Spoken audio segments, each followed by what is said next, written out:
Even though Hong Kong is part of China, the city retains its own laws and system of government. Recently, China had come up with a bill that would allow those in Hong Kong who are accused of crimes sent to places that Hong Kong has no extradition treaty with. The bill was made, according to China, to avoid criminals from China fleeing to Hong Kong to avoid the Chinese justice system. Out of this came a peaceful protest that turned violent. The protests have now gone on for months. The NBA has been going to China to play games in recent years with some of the top superstar players. Going to China can give players a good chance for marketing their shoes, basketball gear, and other sports apparel. Klay Thompson, for instance, went to China last year to promote his new shoes called Anna. China is considered the new frontier for NBA marketing. This past month, Houston Rockets general manager Daryl Morey made comments on the Hong Kong protests. He posted a picture on Twitter with a white background that had written out in black words, "Fight for freedom, stand with Hong Kong," which also included a sort of United Stand Together emblem. Soon after, the Chinese government asked NBA Commissioner Adam Silver to fire Morey.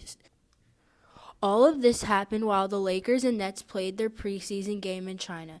The event was supposed to include media events and press conferences, all of which were canceled.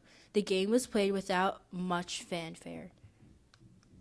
When the teams returned to the United States, LeBron made a statement. We all do have freedom of speech, but at times there are ramifications for the negative that can happen when you're not thinking about others and you're only thinking about yourself. I believe he wasn't educated on the situation at hand, and he spoke.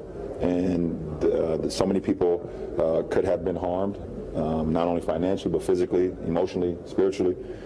So just be careful what we tweet and we say and what we do, even though, yes, we do have freedom of speech, but there can be a lot of negative that comes with that, too. Previously, LeBron became involved in a political scandal when Fox News anchor Laura Ingraham suggested he shut up and dribble. After James criticized President Trump, calling him, among other things, a bum, critics have pointed out that he was willing to make social commentary then, so why not now?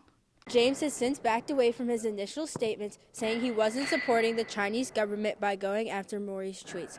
Only he was concerned about the timing of the tweets because both the Nets and the Lakers were in China at the time.